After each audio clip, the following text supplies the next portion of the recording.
리서치 센터장의 강연이 이어지겠습니다. 이승우 센터장님의 강연은 한국 경제의 주춧돌인 반도체 업종의 현황 및 전망입니다. 이승우 센터장은 수급의 핵심은 반도체라고 강조합니다. 센터장님은 최근 디램 현물가가 하락세를 보이고 있다면서 PC와 스마트폰 판매 부진 우려 속에서도 제조사들이 재고 조정에 나설 경우에 코로나19 특수는 마무리될 것이라고 분석하십니다. 이승우 센터장님의 반도체 업종의 현황과 전망 들어보도록 하겠습니다. 네, 안녕하세요. 유진투자증권 리서치 센터장 이승우입니다. 저는 센터를 총괄하고 있고요. 그와 동시에 반도체 업종을 또 담당을 하고 있습니다. 제가 무슨 방송 출연이나 외부 세미나 있을 때마다 보면 항상 좀 주가가 빠지더라고요. 근데 최근 한 2, 3일 지난주부터 좀 올라서 이번 주는 좀 좋을까라고 생각을 했는데 오늘 또 주가 빠져가지고 좀 안타깝게 생각을 하고 있습니다. 제가 굉장히 좋은 말씀을 좀 드리고 싶은데 사실은 현실은 이렇게 만만치 않다라는 점을 좀 미리 좀 말씀을 드리고요. 제 강연을 좀 간단히 시작을 하도록 하겠습니다. 먼저 반도체 산업 전망인데요. 먼저 좀 장기 그림을 제가 좀 설명을 드리겠습니다. 요거는 이제 반도체의 그 기술적 발전은 컴퓨터 기술의 발전과 그 맥을 같이 합니다. 컴퓨터 여러분들 아시는 것처럼 최초의 컴퓨터는 애니악이다 이런 게 있는데 애니악은 이제 반도체를 쓴 것이 아니고 진공관을 썼던 것이죠. 그래서 반도체를 썼던 컴퓨터는 이제 1960년대에 시작했던 메인프레임부터 시작을 했다라고 이제 볼 수 있습니다. 그래서 대략 한 10년 단위로 보면은 메인프레임, 그다음에 미니 컴퓨터, 그다음에 데스크탑, 그다음에 이제 인터넷. 으로 계속 올라가는 이런 상황이 벌어지고 있고요. 그와 맞춰서 반도체 기술, 또 모바일 네트워크, 그리고 인터넷 기술 이런 것들이 계속 10년 정도 주기를 통해서 공통적으로 좀 발전을 해왔습니다. 그리고 그 아래에 있는 제가 이제 회사들 로고를 쭉 적어놨는데, 요거는 당대 예를 들면 1960년대, 1970년대 그 당 시대를 대표했던 그런 IT 분야의 기업들입니다. 대략적으로 당시의 시가총액 최상위권에 올랐던 그런 기업들이라고 보시면 되고요. 예전에 IBM 한때 시가총액 세계 1등을 했었는데 그 이후에 이제 마이크로소프트로 넘어오게 됐고, 그리고 시스코, 노키아, 그리고 이제 지금은 애플 이런 식으로 좀 판도가 바뀌고 있는 상황이죠. 그래서 현재 기준으로 보면은 애플, 마이크로소프트, 구글, 아마존, 테슬라 이런 회사가 전체 빅5를 이루고 있다 이렇게 볼 수 있겠습니다. 지금 이 말씀드린 것들을 제가 숫자로 나타난 게 이제 다음 페이지에 있는 유명한 그림입니다. 제가 그린 것은 아니고 인터넷의 여제라고 일컬어지는 메리 미커라고 하는 이제 애널리스트가 있어요, 미국에. 그분이 굉장히 오래전에 그렸던 그림인데, 그거를 제가 조금 업그레이드해서 나타낸 그림입니다. 여기서 보시면은 이제 메인프레임, 미니 컴퓨터 쭉 올라가고 있는데, 그 빨간색으로 쓴 게 뭐냐면은 당대에 그 컴퓨터가 전 세계에 몇 대가 깔려 있었냐 하는 거죠. 그래서 메인프레임은 전 세계에 당시에 이제 약 100만 대 플러스, 그리고 미니 컴퓨터는 1000만 대 플러스, 그리고 인터넷에 연결되기 전에 있던 PC가 한 1억 대 이상, 그리고 인터넷에 붙어 있는 컴퓨터가 전 세계에 10억 대 정도가 되죠. 그리고 현재 아시는 것처럼 스마트폰까지 다 합칠 경우에는 약 100억 대 정도 됩니다. 이미 눈치채셨겠지만 대략적으로 이 시대가 바뀔 때마다 기기의 숫자가 10배씩 늘어난다는 것입니다. 10배씩 늘어나게 되고요. 그 아래 이제 파란색으로 쓴 거는 뭐냐면 그 앞에 제가 말씀드렸던 5개 기업들의 시가총액 합계입니다. 시가총액 합계가 그래서 보시면은 2배 내지 3배 10년 단위로, 그러니까 기기 수는 10배가 늘어나고 IT 기업들의 시가총액은 2배에서 3배 이렇게 늘어나게 된다는 것입니다. 그래서 이제 지금 제가 이 그림을 그렸을 때가 이제 1조 달러가 되느냐 안 되느냐였었는데, 그게 사실은 5조, 6조 달러까지 갔다가 이제 지금 주가가 좀 빠져 있는 상황이죠. 저는 이런 큰 흐름은 바뀌지 않는다고 보고 있습니다. 그래서 기본적으로 저희는 반도체와 IT 기기의 그 성장은 계속 된다고 보고 있고요. 다음 페이지에 이 그림도 보시면은 왼쪽에 있는 그림이 점선으로 찍은 게 뭐냐면 전 세계의 D램의 총 비트 출하량입니다. 매년 단위로 찍어 봤더니 굉장히 익숙한 그림이 나오죠. 흔히 말하는 이제 익스포넨셜리하게 이제 증가한다라는 의미가 되는 것이고, 막대 그래프는 이제 증가율입니다. 뭐 당연히 증가율은 조금 떨어지긴 하겠지만 계속해서 저런 곡선으로 계속 올라갈 거라고 보고 있고요. 오른쪽에 있는 그림은 뭐냐면 지금 현재 이제 전 세계 경제 규모에서, 그러니까 전 세계 뭐 저희가 쓰는 용어로는 GWP라는 말을 씁니다. Gross World Product. 그래서 세계 총 생산에서 반도체가 차지하는 그 비중입니다. 물론 그 산업의 매출액을 다 더한다 그래서 GWP가 되는 것은 아니지만 저희가 이제 대략적인 감을 잡아볼 수 있는데요. 분석을 해본 결과는 뭐냐면 1980년도에는 전 세계 경제 규모에서 반도체 매출이 차지하는 게 0.1%였었던 것이 2000년도에 그 중간에 삐쭉 올라간 부분이 있는데요. 그때 0.6%까지 6배가 올라갔고 그 이후에 좀 둔화됐죠. 뭐 기억나시겠지만 2000년도에는 IT 버블이 좀 있었죠. 그게 깨지면서 좀 둔화됐지만 2010년대 이후로 다시 또 증가하기 시작을 해서 올해 기준으로 2000년도에 세웠던 그 기록을 넘어설 걸로 보고 있습니다. 그리고 저 비중은 계속 좀 올라갈 걸로 봅니다. 즉 제가 이제 장기적으로 보면은 반도체 그리고 IT 산업의 성장은 계속 될 거라는 거는 의심하지 않습니다. 그래서 그 부분을 먼저 말씀을 드리고요. 그 다음 페이지는 이제 오늘 제가 이제 반도체를 말씀드릴 건데, 워낙 뭐 많이들 아시죠? 반도체는 이제 우리나라에서 제일 중요한 산업이다 보니까 많이들 아실 텐데, 간략하게 제가 서플라이 체인을 아주 간단히 좀 설명을 드리겠습니다. 그림의 오른쪽부터 보시면 되는데, 전 세계에서 반도체를 제일 많이 사다 쓰는 회사가 어디냐 하는 거죠. 1등이 여러분들 아시는 애플입니다. 애플이 전 세계에서 반도체를 제일 많이 사다 쓰는 기업이고, 두 번째가 삼성전자.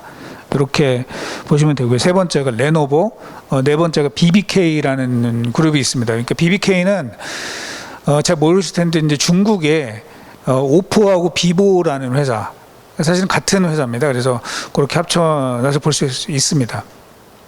그래서 이제 반도체를 사가는 업체들이 저렇게 있고, 그 다음에 그 노란색으로 쓴 부분은 반도체를 어플리케이션별로 나눴을 때 그 비중인데요. 뭐 러플리하게 제가 말씀을 드리면은 컴퓨터가 한 37% 반도체를 사다 쓰고 통신이 33%, 그다음에 이제 나머지 가전이나 자동차 된 산업용 쪽이 대략 한 10%씩 논아 쓴다.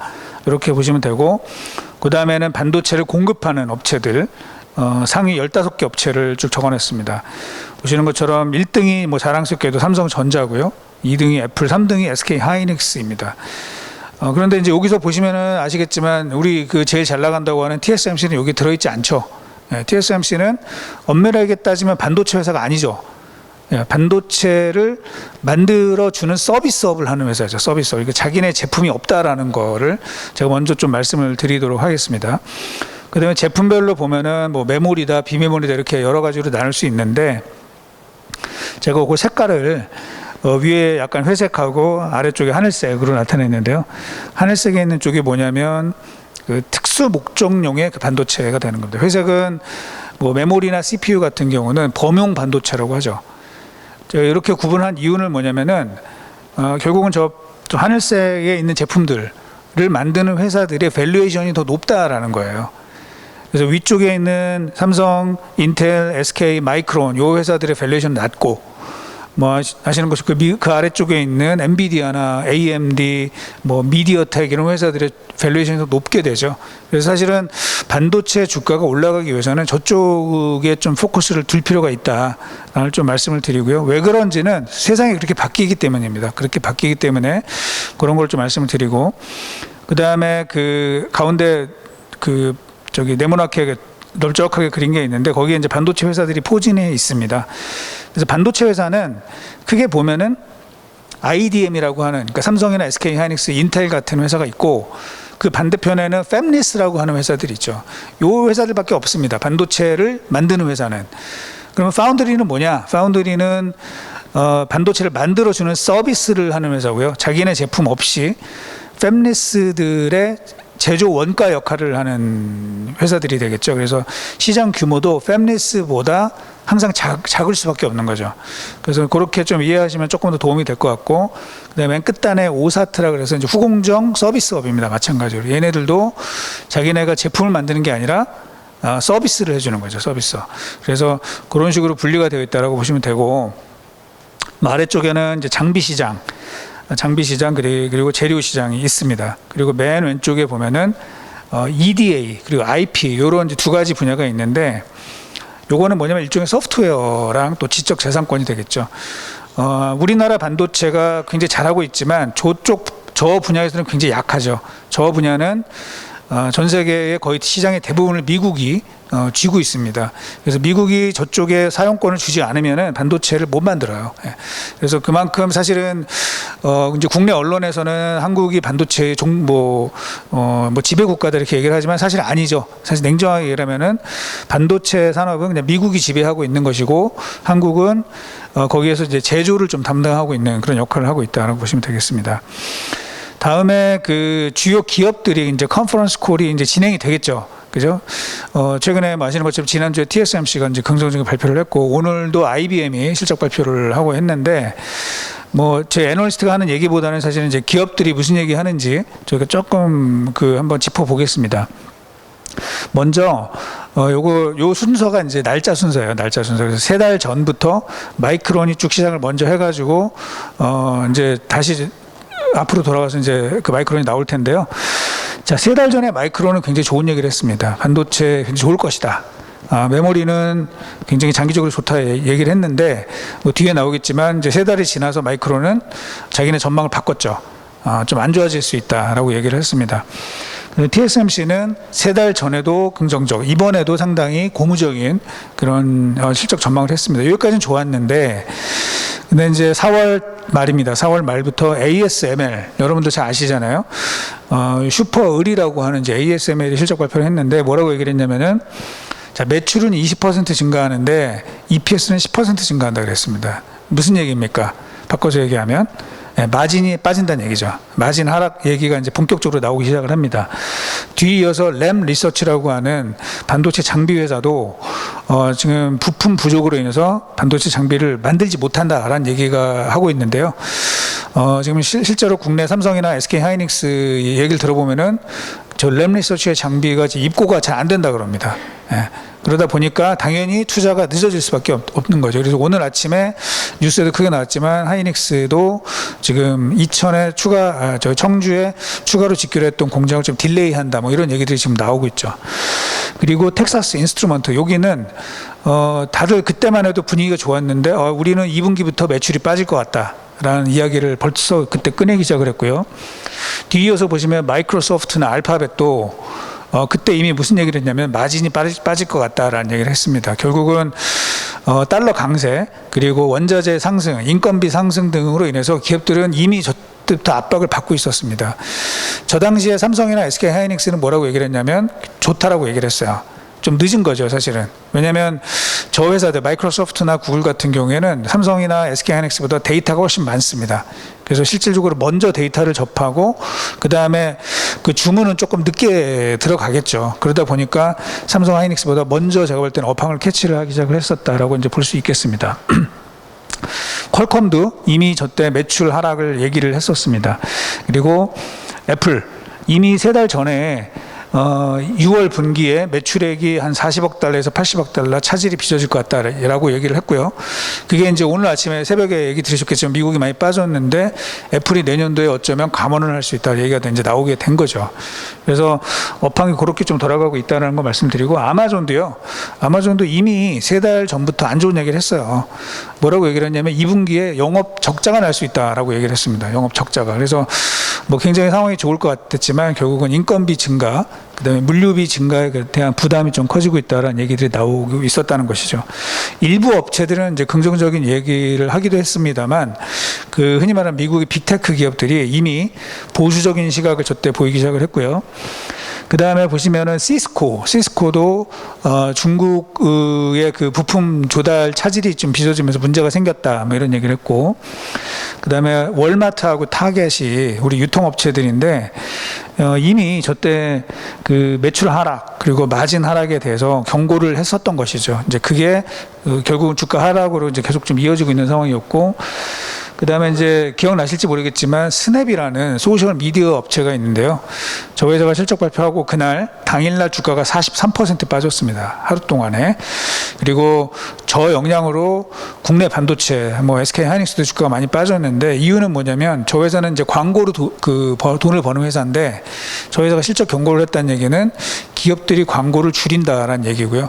광고를 줄인다는 얘기는 결국은 지출을 줄이는 것이고, 그러면 나아가서 뭐 다른 쪽의 비용을 줄이는 그런 방안이 나오지 않겠냐라고 이미 저때 예상이 됐었던 것이고, 그게 최근 들어서 애플 또는 마이크로소프트, 구글의 그런 감원 이야기랑 맞닿아 있는 그런 흐름이라고 보시면 될 것 같습니다. 그리고 이제 국내 우리 개인 투자가들이 가장 많이 산 주식 중에 하나인 엔비디아 같은 경우도 지금 매출 감소 얘기를 했어요. 매출이 빠질 것 같다. 저 회사가 물론 굉장히 좋은 회사고 경쟁력이 뛰어나기는 하지만 어쨌든 세계 경기의 영향으로 인해서 분기 매출은 좀 하락할 것 같다는 이야기를 했었던 것이죠. 그리고 다시 맨 앞으로 와서 이제 마이크론이 아까 제가 말씀드렸지만 3달 전에는 굉장히 긍정적이긴 했는데 요번 얼마 전에 실적 발표할 때는 다음 분기에 매출액이 약 17% 정도 감소할 것 같다라는 얘기를 했었던 것이죠. 그래서 전반적으로 보면 정리를 하자면은 제가 오른쪽에 빨간색으로 써놨는데, 결국은 미국과 유럽의 소비자 단에 가까이 있는 기업들은 좀 이미 보수적인 가이던스를 냈고요. 그러면 결국은 소비 둔화가 반도체 업체에게도 시차를 두고 영향을 줄 수밖에 없지 않느냐라는 우려감들이 시장에 좀 확산이 됐던 것 같습니다. 그래서 전체적으로 보면은 TSMC의 얘기를 믿으시면 안 돼요. 왜냐하면 TSMC는 세계에서 가장 뛰어난 반도체 회사거든요. 반도체 제품을 만들진 않지만 제일 뛰어난 회사들이 TSMC에 물건을 맡기지 않습니까? 만들어 달라고. 애플, 엔비디아, 퀄컴 이런 회사들이 맡기기 때문에 사실은 제일 늦게 역량이 나타난다고 보시면 돼요. 그래서 TSMC가 좋다라 그러는 게 이제 반도체가 살아날 것이냐, 이렇게 보기는 사실 쉽지 않다라는 말씀을 좀 드립니다. 그 다음에는 우리 앞에 김학균 센터장이 뭐 경기 매크로에 대해서 많이 말씀을 해주셨는데, 여기 있는 그래프는 메모리 반도체 사이클과 그 다음에 OECD 경기 선행 지수를 같이 놓고 제가 뭐 한 30년 어치를 이렇게 그려놓은 건데요. 일치하진 않지만 대략적으로 비슷한 흐름을 보이고 있고요. 아래쪽에 있는 거는 그걸 확대한 그림인데, 보시는 것처럼 최근에 OECD 경기 선행 지수가 내려가고 있습니다. 이런 상황에서 이제 반도체가 바닥을 잡고 올라갈 거냐, 이렇게 보기에는 좀 쉽지 않죠. 저게 바닥을 치려고 한다면은 제가 볼 때는 조금 더 내려가야 됩니다. OECD 경기 선행 지수 좀 더 내려가야 저희가 이제 바닥을 논할 수 있다라고 말씀을 드립니다. 다음에 역시 또 중요한 지표인 ISM 제조업 지수입니다. 반도체는 결국은 거의 모든 제조업에 서로 연관이 되어 있기 때문에 이 제조업과 떼을래 뗄 수 없는 상황인데, 뭐 알고 계신 것처럼 6월 달에 ISM 제조업 지수가 53을 기록을 했고, 고점에서 보면은 이제 쭉 빠지고 있는 거죠. 한 64 정도가 고점이었는데 한 10포인트 정도 이제 내려간 상황이고, 과거에 보면은 일단은 저희가 ISM 제조업 지수가 바닥을 치려면은 대략 한 46 정도까지 내려가야, 그래야지 저희가 이제 바닥을 얘기를 할 수 있을 것 같아요. 그래서 아직은 주가는 많이 빠졌지만 업황이 돌아선다, 이렇게 보기에는 조금 이른감이 있다라고 말씀을 드립니다. 자, 그래도 저희 애널리스트들이 긍정적으로 보려고 했던 부분들이 있죠. 뭐냐면은 일단 서버 투자입니다. 서버 투자. 그래서 우리 빅테크 기업들의 투자가 저 위에 있는 그림에서 보시는 것, 여기가 지금 맨 아래가 마이크로소프트, 구글, 아마존, 그리고 메타, 페이스북이죠. 이 회사들의 설비 투자 금액인데, 보시는 것처럼 굉장히 많이 늘었어요. 굉장히 많이 늘었고 1년 전이랑 비교해서도 거의 한 30% 정도 늘었습니다. 좋은 얘기죠. 저 회사들이 투자를 한다는 거는 결국 이제 서버 투자를 한다는 것인데, 저기까지는 얘기가 좋단 말이죠. 그리고 모든 업체들이 다 긍정적인 얘기를 했는데, 자, 문제가 생겼던 거죠. 아까 제가 말씀드린 것처럼 뭐냐면은 빅테크 기업들의 실적이 둔화하고 있다라는 게 문제라는 거죠. 그래서 감원까지 지금 얘기를 하고 있다라는 것이고, 오른쪽 위에 이제 보시면은 제가 저회사들의 영업이익을 다 더해 보면은 26분기 연속으로 증가했어요. YOY로.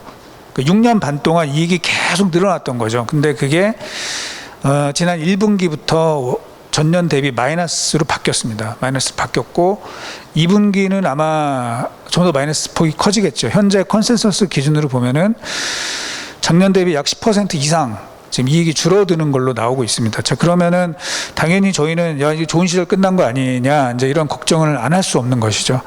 그래서 그런 우려가 생기다 보니까 주가가 빠지는 거죠. 지금 실적이 좋다 하더라도 저 회사들이 이제 이익이 줄어들 텐데 과연 내년에 투자를 늘리겠느냐라는 거에 대한 의심이 점점 높아지고 있는 상황이다라는 것이죠. 자, 그 다음에 이제 좀 중요한 그림인데요. 저희가 사실 이제 미래를 잘 모르잖아요. 미래가 어떻게 그려질지 굉장히 불투명한 상황이고, 사실은 뭐 전쟁이 지금 만약에 끝난다 그러면 주가는 그냥 급반등을 할 수도 있는 그런 상황이 되니까 잘 모르는데, 그나마 저희가 좀 예측을 할 수 있는 거는 앞에 우리 김학균 센터장 얘기하신 것처럼 이제 기준금리는 계속 올려야 된다는 거죠. 인플레이션이 좀 너무 심하죠. 지금 굉장히 좀 심한 상황이고, 이러다 보니까 지금 기준금리를 올려야 되는 거고, 이게 이제 기준금리를 올린다는 것 자체가, 미국이 기준금리를 올린다는 거는 미국이 아닌 나라 입장에서 보면은 굉장히 좀 짜증이 날 수 있는 것이죠. 왜냐면은 미국이 기준금리를 올려서 달러 강세를 가게 되면은 미국의 수입 물가는 좀 떨어질 겁니다. 그래서 자기네들의 인플레이션은 금리를 올림으로써 조금 잡을 수 있는 그 여력이 생기지만, 개발도상국들이나 이제 다른 나라들 같은 경우는 달러 강세가 되면은 원자재 가격 상승, 식료품가 상승 플러스 달러 강세, 이것까지 더해지면 인플레이션이 더 심화되죠. 그러면 미국 이외의 경기는 더 빨리 냉각이 될 수 있는 그런 우려가 있다라는 거죠. 자, 어쨌든 근데 이제 미국은 기준금리를 올리겠다라고 천명을 한 상태이기 때문에 그 기준금리랑 반도체, 특히 이제 D램의 매출액 사이클을 역시 한 30년 어치 정도를 제가 같이 놓고 그린 그림입니다. 자, 그림을 이제 자세히 보시면은 아시겠지만 기준금리가 올라갈 때 D램 매출액이 어떻게 됩니까? 같이 올라갑니다. 사실은 같이 좋아지죠. 왜냐하면은 금리를 올린다는 거는 사실 뭔가 그 믿을 구석이 있기 때문이라는 거죠. 경기가 좋고 믿는 구석이 있기 때문에 올리고 결국은 반도체도 좋아지는데, 자, 이번에는 좀 약간 케이스가 다르죠. 저희가 40년 동안 보지 못했던 굉장히 강한 인플레이션이 나타나면서 이제 물가를 잡기 위해서 올린다라는 게 이제 과거랑 좀 다른 부분이 있고, 자, 또 한 가지 더 중요한 건데, 제가 이제 맨 아랫줄에 써놨어요. 세 번째 블랙 포인트에 써놨는데, 제가 한번 읽어보겠습니다. 정작 문제가 되는 것은 금리 인상이 마무리되는 시기다. 그러면 지금 이제 금리 인상이 언제까지 될 거냐 하는 건데, 뭐 내년 초까지는 일단 된다라고 보고 있잖아요. 그럼 그때쯤에 진짜 문제가 될 거다라고 보는 건데요. 이 시기를 전후해서 D램 시장이 피크 아웃을 한다는 겁니다. D램 시장이 꼭지를 찍고 내려가기 시작을 한다는 것이죠. 과거에 지금 그런 패턴을 보였습니다. 특히 예년이랑 비교를 해보면, 제가 저기 빨간색을 친 부분인데, 그때 보면은 맨 첫 번째 그 빨간색에서는 D램의 피크가 저 빨간색 그 네모칸보다 뒤에 나타났죠. 그런데 두 번째에서는 그 중간으로 들어오더니, 세 번째에서는 그보다 조금 더 앞으로 진행이 됐고요. 이번 말고 이제 지난번 그 금리를 이제 동결했을 때 D램이 피크아웃 할 때는 금리를 다 올리기 전에 D램이 먼저 빠집니다. 왜 그러느냐? 첫째는 학습 효과죠. 사람들이 저런 패턴을 이미 다 알고 있습니다. 펀드 매니저들은. 그리고 정보의 이 확산 속도도 굉장히 빨라졌죠. 그러니까 미리미리 다 알게 된다는 것입니다. 그래서 피크아웃하기 전에 내가 먼저 뭐 좀 벗어나야 되겠다, 이제 이런 것들이 나타난다는 것이죠. 주가는 저거보다 좀 더 빨리 움직입니다. 또 사실. 자, 그러면 그 내년 초에 금리 인상이 마무리된다라고 보면 D램의 피크아웃은 언제겠습니까? 피크아웃은 올해 하반기라는 거죠. 올해 하반기에 D램이 피크를 찍고 내려가기 시작을 할 거다. 그럼 내려가서 이게 완만하게 내려가면 제일 해피한 건데, 그때부터 이제 쭉 떨어지게 되면 어떤 일이 벌어질 거냐? 제가 봐서는 이제 내년도에 D램 시장의 매출 규모는 올해 대비 한 자릿수 후반 정도 빠지게 될 것 같아요. 매출액이 줄어들게 된다는 거죠. 매출액이. 그런 반면에 아까 이제 여러 기업들, 미국의 뭐 마이크로소프트, 구글 이런 회사들이 얘기했던 것처럼 코스트에 대한 부담은 이제 점점 많아진 거죠. 또 그동안 투자를 많이 했기 때문에 인건비도 많이 올랐고, 그럼 매출액이 뭐 예를 들면 한 7 내지 8% 정도 하락을 한다. 이런 무슨 일이 벌어질 거냐? 제가 볼 때는 D램 업체들의 이익은 올해 대비 최소 한 30% 정도 줄어들 것 같습니다. 예. 요게 이제 제가 말씀드리고 싶은 부분이에요. 그런데 현재 그 시장의 컨센서스는 삼성전자는 이제 최근에 좀 낮아져 가지고 올해랑 내년도 대비 내년의 이익이 올해보다 약간 줄어드는 정도. 그리고 하이닉스는 올해 아직 증가한다고 보고 있어요. 이거는 제가 볼 때는 좀 아닌 것 같거든요. 그래서 앞으로 벌어질 일들이 뭐냐 예상을 해본다면은 애널리스트들의 이익 추정치 하향이 좀 더 있어야 될 것 같다.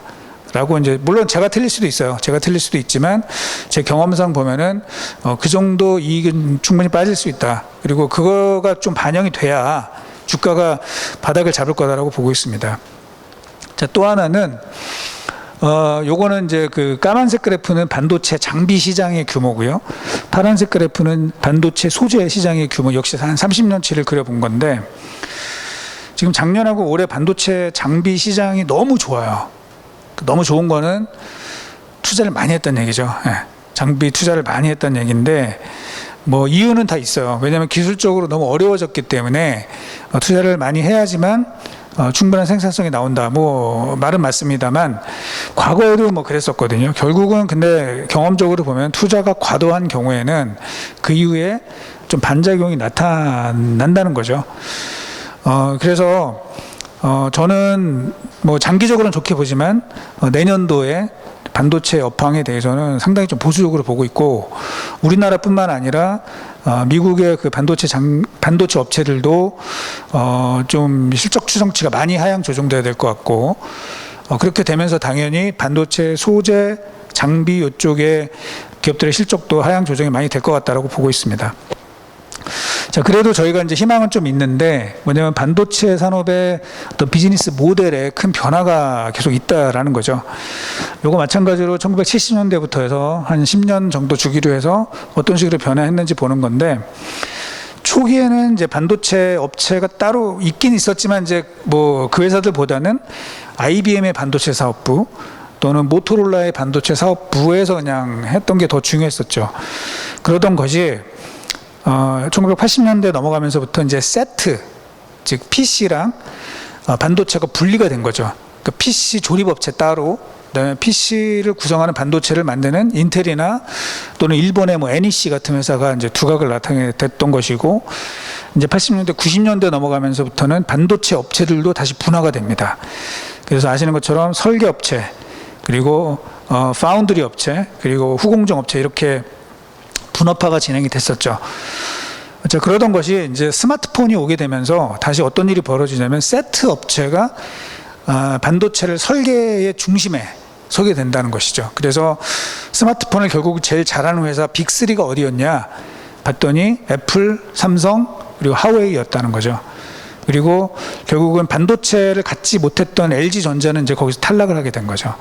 그래서 결국은 반도체를 잘하기 위해서는 세트를 잘해야 되는, 또 세트를 잘하기 위해서는 반도체를 잘해야 되는, 이제 이런 상관관계가 좀 명확해진 것이고, 그게 제가 볼 때는 이제 한 단계 더 나아가서 세트뿐만 아니라 IT 서비스를 잘하기 위해서도 반도체가 굉장히 중요해질 것이라는 거죠. 그래서 저희가 사실 이제 반도체 업체들의 랭킹을 보면은 아까 1등이 삼성, 2등이 인텔 뭐 이런 식으로 가지 않습니까? 그런데 거기에 통계에 안 잡히는데 반도체를 굉장히 잘하는 회사가 있습니다. 어디입니까 그게? 바로 애플입니다. 예. 애플이 사실 이미 이 회사는 반도체 매출액이 없죠. 왜냐하면 자기네가 다 만들어서 자기네가 다 쓰니까. 하지만 TSMC의 가장 중요한 고객이 되어 있는 상황이고요. 앞으로는 제가 봐서는 중요한 반도체 설계의 그 이니셔티브는 애플, 구글, 테슬라 이런 회사들이 쥐게 될 것 같습니다. 그러면 우리나라 반도체도 저기에서 기회를 찾아야 된다는 것이죠. 그래서 우리가 다 아는 것보다는 저런 업체들과 어떻게 그 협력 관계를 구축하느냐가 굉장히 중요할 것 같다라는 말씀입니다. 이 차트는 뭐냐면은 팹리스, 아까 제가 말씀드린 설계 전문 업체들의 매출액 추이인데, 거기서 선 그래프는 뭐냐면 전체 반도체 매출에서 팹리스 업체들이 얼마를 차지하고 있느냐 하는 겁니다. 2000년도에 이 비중이 8%였는데 작년에 비중이 30%로 높아졌습니다. 결국은 저게 핵심이라는 거죠. 그러면 자, 삼성이 잘하려면, 삼성이 주가가 반등을 하려면요, 아까 제가 그 팹리스, 어플리케이션 스페시픽 여기에 특화가 돼야 되는데 이거를 삼성이 혼자 잘할 수 없습니다. 저런 회사들이랑 어떻게 비즈니스를 엮느냐가 이제 굉장히 중요할 것 같다라는 말씀을 드립니다. 결국은 이제 삼성의 그 비메모리가 이제 앞으로 잘할 거냐 하는 건데 지금까지는 사실 너무 못했습니다. 이 그래프는 회색은 TSMC의 매출액이고요. 파란색 막대 그래프는 삼성전자 비메모리 사업부의 매출액 그래프입니다. 2011년도만 하더라도 TSMC 대비 삼성전자 비메모리의 매출액이 거의 한 90%에 육박을 했었습니다. 거의 비슷비슷했었다는 거죠. 근데 작년 기준으로는 이게 33%밖에 안 돼요. TSMC가 3배 커질 동안에 삼성은 별로 성장을 못했다는 거죠. 뭔가 문제가 있다라는 거죠. 뭔가 문제. 그럼 투자를 안 해서 그런 거냐? 아닙니다. 투자 굉장히 많이 했습니다. 많이 했는데도 매출액이 늘지 않았다라는 거는 제가 볼 땐 구조적인 문제가 있다. 그래서 그 부분을 해결해야 된다고 말씀을 드리고요. 실제로 요거는 주요 그 설비 투자가 많은 기업들의 투자 대비 영업이익을 12년 동안 비교해 봤을 때 어느 정도 되냐는 건데, 예를 들면 인텔 같은 경우에는 12년 동안 투자 대비해서 영업이익이 145%입니다. 그러니까 투자한 것보다 1.5배를 더 뽑아낸다는 거죠, 영업이익을. 그리고 TSMC나 삼성은 약 110%, 삼성의 메모리는 그렇게 되는데, 예를 들면 LG 디스플레이 같은 경우는 그 뽑아내는 비중이 20%밖에 안 돼요. 그러니까 어떻겠습니까? 투자해봐야 별로 남는 거 없으면 당연히 밸류에이션이 떨어지는 거죠. 자, 그런데 거기보다 더 낮은 게 지금 삼성 비메모리입니다. 삼성 비메모리는 12년 동안 투자를 72조를 했는데 영업이익 10조를 냈습니다. 10조. 그래서 굉장히 낮습니다. 그래서 저렇게 낮은 이유는 뭔가 이유가 있습니다. 제가 뭐 방송에서도 여러 번 얘기했지만 삼성의 비즈니스 스트럭처가 결국 고객과의 경쟁, 이런 그 딜레마에 봉착해 있기 때문에 그거를 해결해야지만 저희가 좀 더 효율적인 그런 투자 대비 성과를 낼 수 있다라고 말씀을 드리고, 그 부분에 대해서 정말 삼성 경영진도 좀 심도 있는 그 고민을 좀 할 필요가 있다라고 이제 말씀을 드리겠습니다. 요약을 드리자면은 뭐 장기적인 관점에서 보면은 현재 주가 수준은 제가 볼 때 굉장히 싸요. PBR 1배 정도까지 내려갔기 때문에 쌉니다. 하지만 단기적으로는 여전히 험로가 남아있다라는 거죠.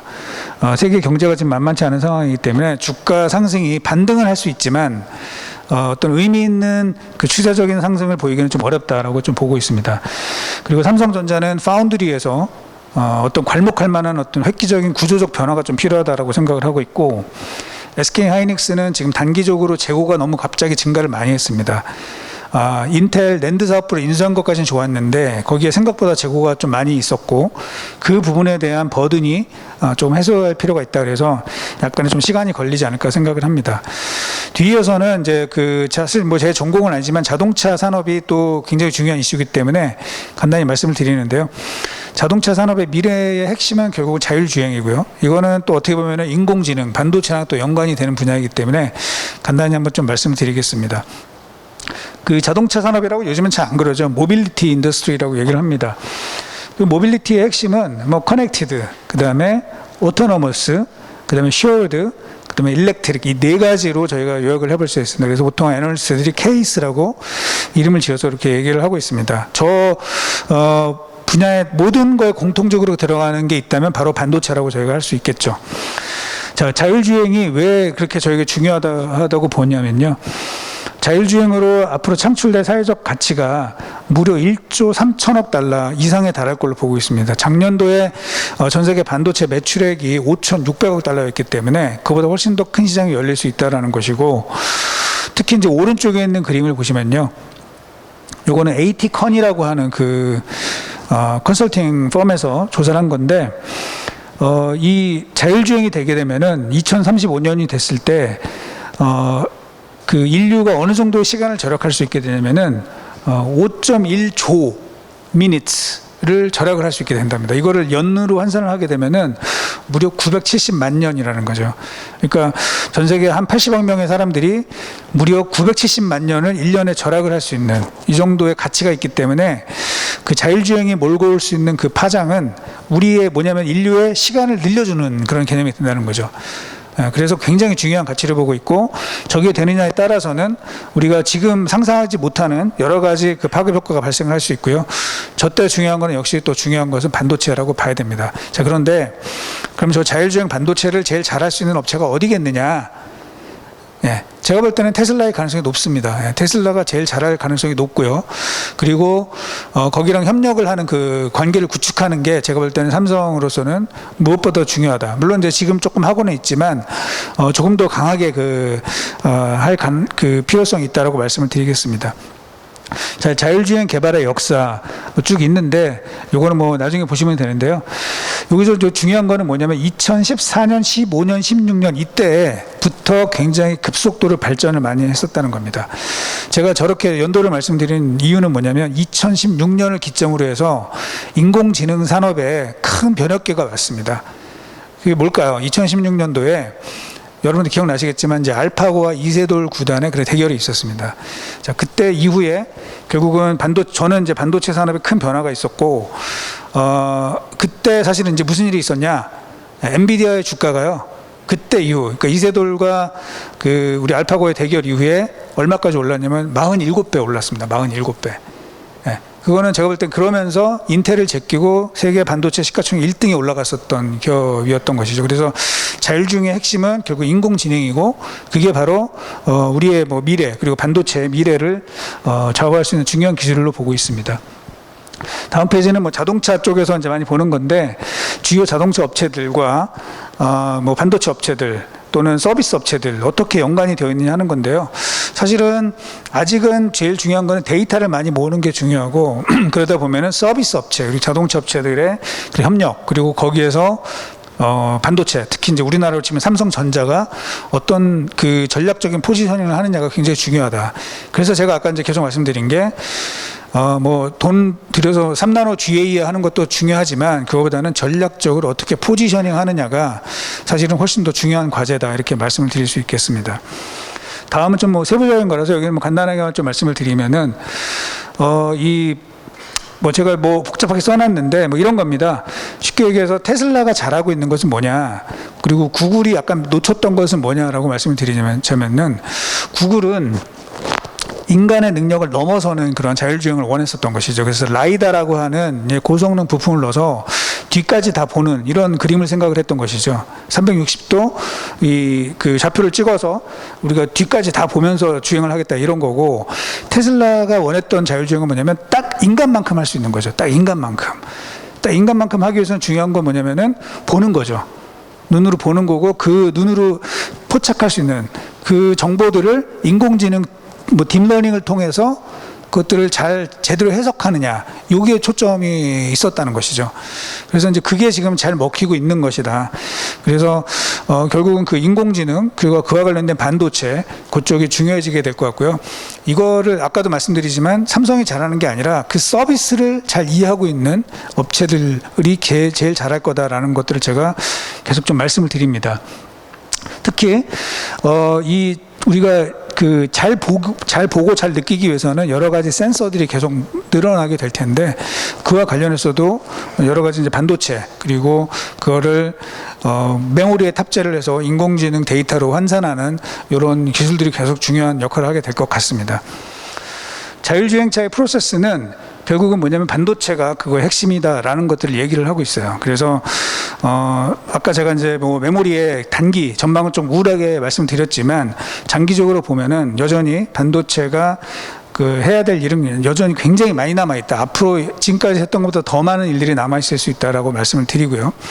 자, 끝으로는 자동차 반도체가 중요하다 이런 얘기 많이 하는데, 그럼 자동차 반도체가 무엇이냐? 이거에 대해서 이제 또 고민들이 많으세요. 그래서 제가 뭐 말로 길게 설명하는 것보다 딱 표로 만들었습니다. 표로 만들어서 맨 왼쪽에는 전체 반도체 각 제품별로 시장 규모가 어떻게 되는지 써놨고, 그 다음에는 두 번째는 자동차 반도체에서 각 부품별로 시장이 어떻게 되는지를 적어놨습니다. 그래서 잠깐 읽어드리면은 작년에 자동차 반도체 시장은 563억 달러를 기록을 했고요. 요거를 종류별로 나눠보면은 디스크릿이라고 하는 트랜지스터가 85억 달러, 그리고 많은 게 아날로그가 170억 달러, 그리고 로직이 143억 달러 이런 식으로 포진이 되어 있고 거기에 현재 어떤 업체들이 제일 잘하고 있는지 각 나라별로 좀 정리를 해놨으니까 요거를 참고해서 보시면 조금 그 자동차 반도체에 대한 이해도가 조금 높아지지 않을까 생각을 하고요.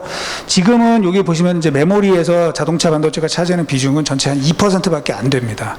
하지만 앞으로 이 자율주행이 강화되게 되면서 메모리의 그 사용 용량도 굉장히 늘어나게 될 것 같고요. 거기에 한국 반도체에 큰 기회가 있지 않을까라고 생각을 합니다. 자, 결론 뭐 말씀을 드리면은 뭐 자율주행이 중요하다는 것이고요. 결국은 관련 업체로는 여기 적어놓은 것처럼 관련 뭐 반도체 업체는 삼성전자, 뭐 해성 DS, 텔레칩스 이런 회사들 좀 보시고요. 소프트웨어는 현대 오토에버, 뭐 한컴, MDS 이런 회사들 그리고 나머지 부품 회사들 적어놨으니까 참고 삼아서 보시면 될 것 같습니다. 제 뭐 강의는 여기까지 말씀을 드리고요. 한국 반도체 너무 중요한 산업이고 또 자동차 모빌리티 산업의 변화도 한국 그리고 반도체 산업에 있어서도 굉장히 중요한 역할을 할 것이기 때문에 그런 부분에 관심을 기울이시고 공부를 해나가시면 많은 투자하는 데 도움이 되시지 않을까 생각을 합니다. 예, 오늘 여기서 제 강의를 마치도록 하겠습니다. 감사합니다.